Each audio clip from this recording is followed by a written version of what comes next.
aka kanya indi ndege ya rutura iyo mu bwoko bw'intambara y'igihugu cya Repubulika Iharanira Demokarasi ya Kongo yongeye kuvogera ikirere cy'u Rwanda, yewe yongeraho no gushotorana yidegembya ku butaka bwabo nk'umutego mutindi wo gusunikira igihugu cy'u Rwanda gushoza intambara. Guverinoma y'u Rwanda yatangaje ko indege y'intambara ya Repubulika Iharanira Demokarasi ya Kongo yo mu bwoko bwa Sukhoi 25 iyavogereye ikirere cyayo ndetse umwanya muto ku kibuga cy'indege cya Rubavu mu ntara y'Iburengerazuba. Yemeje ko iyo ndege yahageze ahagana saa 5:20 mu gitondo cyo kuri uyu wa mbere itariki 7 Ugushyingo 2022. Yakomeje iti nta cyemezo cya gisirikare cyafashwe ku ruhande rw'u Rwanda mu gusubiza iyo ndege isubira muri Kongo. Ubuyobozi bw'u Rwanda bwamaganye ubwo bushotoranyi bubimenyesha guverinoma ya Kongo, yemera ko byabayeho. Sukhoi Su-25 ni indege y'intambara iri mu zakozwe na Leta Zunze Ubumwe bw'Abasoviyete guhera muri Gashyantare 1975.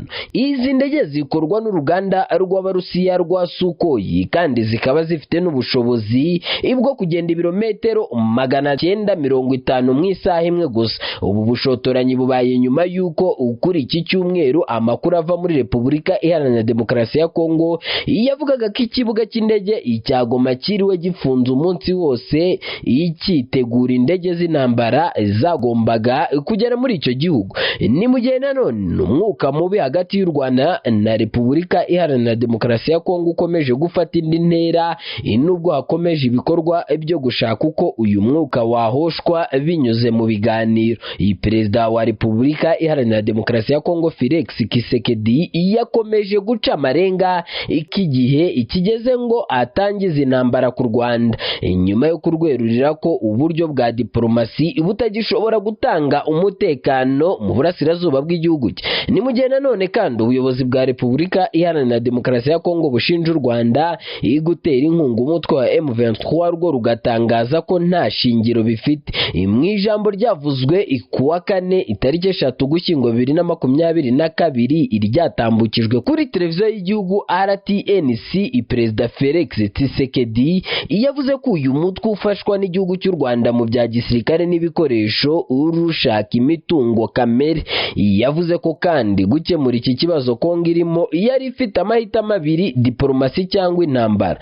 Ati inahisemo kubanza ubwo buryo mbere yo kugera ku bwa kabiri mu gihe nta musaruro bwaba bwatanze.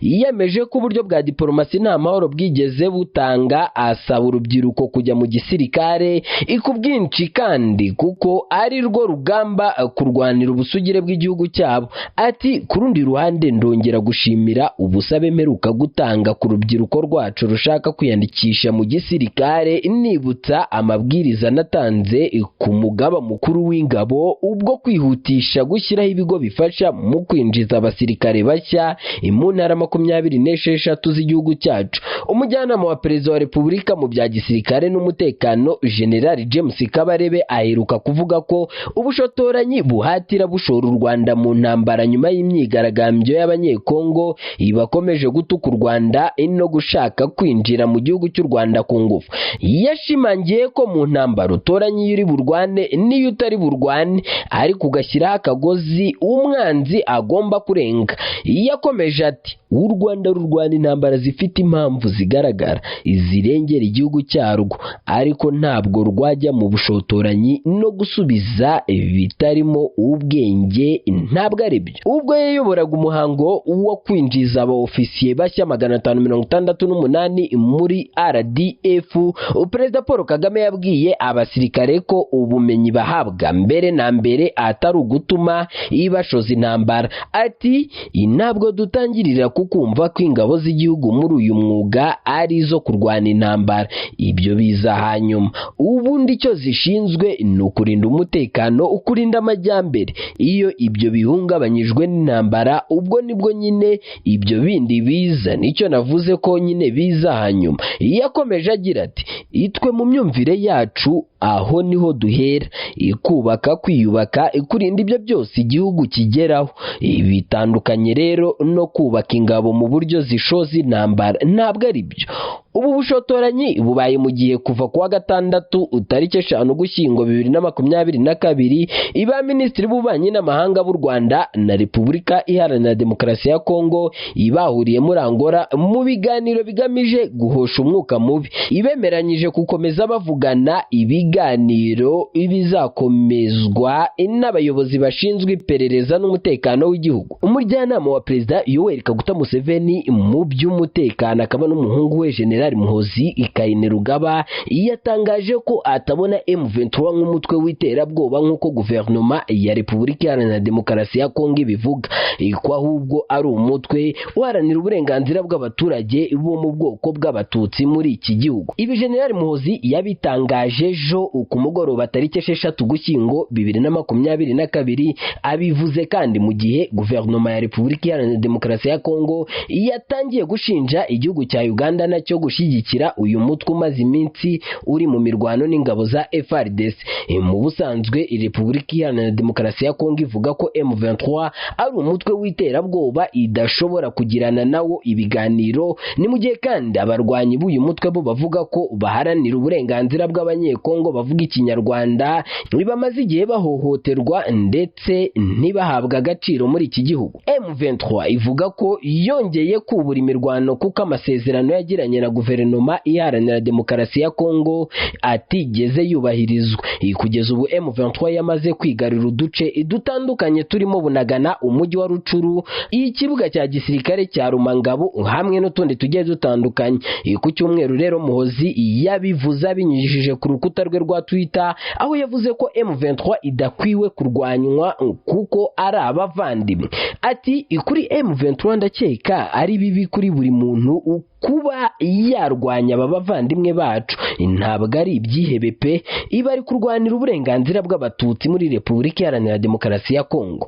Muhoozi atangaje ibi mu gihe ibivugwa n'amahanga birimo Leta Zunze Ubumwe za Amerika n'Ububiligi ibyamaze gusaba M23 gushyira intwaro hasi byako kanya, kandi byihutirwa nuko igakura ibirindiro byayo mu duce yagiye yigarurira ubundi ikayoboka inzira y'ibiganiro. Ni mu gihe kandi ku munsi w'ejo Repubulika Iharanira Demokarasi ya Kongo yinjije abandi basirikare basaga 2,000 bashyashya nyuma yo gutabaza kwa Perezida Felix Tshisekedi. Umuvugizi w'ingabo za Repubulika Iharanira Demokarasi ya Kongo General Sylvain Ekenge yatangaje ko abantu basaga 2,000 binjiye mu ngabo za leta guhera ku wa Kane nyuma y'intabaza ya Perezida Tshisekedi wasabye abasore n'inkumi guhagurukira kurwanirira igihugu cyabo.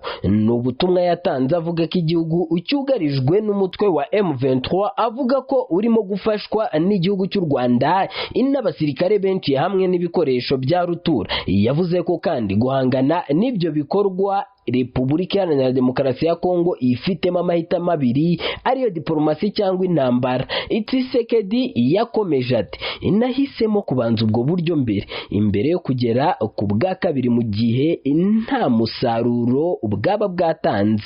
Mu ijambo yavuze kuri leta tariki 3 Ugushyingo kuri televiziyo y'igihugu yasabye abaturage kujya mu gisirikare kugira ngo barwanirire igihugu cyabo. Inkuru dukesha igitangazamakuru Igihe cyo mu Rwanda ivuga ko yakomeje agira ati ku rundi ruhande ndongera gushimangira ubusabe mperuka gutanga ku rubyiruko rwacu rushaka kwiyandikisha mu gisirikare. Ndibutsa amabwiriza natanze ku mugaba mukuru w'ingabo ubwo kwihutisha gushyiraho ibigo bifasha mu kwinjiza abasirikare bashya mu ntara 26 z'igihugu cyacu. Mu kiganiro Kigali yagiranye n'abanyamakuru ejo bundi ku munsi wa gatandatu Kinshasa hamwe n'umuvugizi wa guverinoma Patrick Muyaya General Ekenge yavuze ko mu buryo bugaragara urubyiruko rwitabiriye ubusabe bwa perezida bwo kwinjiza mu gisirikare no kurushaho kuba maso kugira ngo bunganire igisirikare. Yakomeje ati inyuma yo guhamagarwa n'umukuru w'igihugu urubyiruko rusaga 2,000 bo muri Goma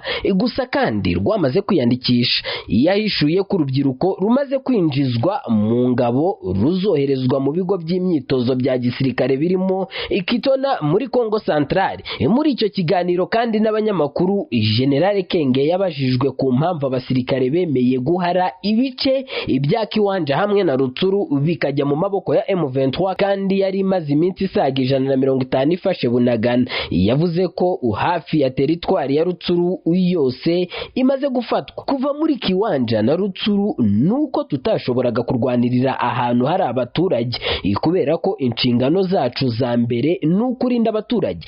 Nta bisobanuro tugomba uwo ari we wese rero atubaza icyo kibazo. Yavuze ko inzego zitandukanye zifite inshingano zabo, uhaba inzego za politiki ndetse na diplomasi, abasirikare nabo bakagira izabo. Yakomeje ati nk'uko mubizi igihugu cyacu babivuga batabivuga, ikiri mu bihano rero byo kutemererwa kugura intwaro, kandi icyo gihe izo ntwaro n'izindi zigiye zitandukanye za rutura zahawe umwanzi wacu. Yavuze ko umutwe wa M23 muri 2012 wafashe Goma inyuma y'umwaka umwe ngo uza kwirukanwa. Icyo gihe byasabye ko igisirikare gisuganywa kigahindura amayeri kugira ngo kitarwana mu buryo bwatuma abantu bapfa bitari ngombwa. General Kenge yakomeje ati tuzakora ibishoboka byose ku buryo utubasha kwisubiza uduce twose uyu munsi itumajije gufatwa n'u Rwanda, kuko ubundi M23 ntabwo ifite umubare w'abasirikare cyangwa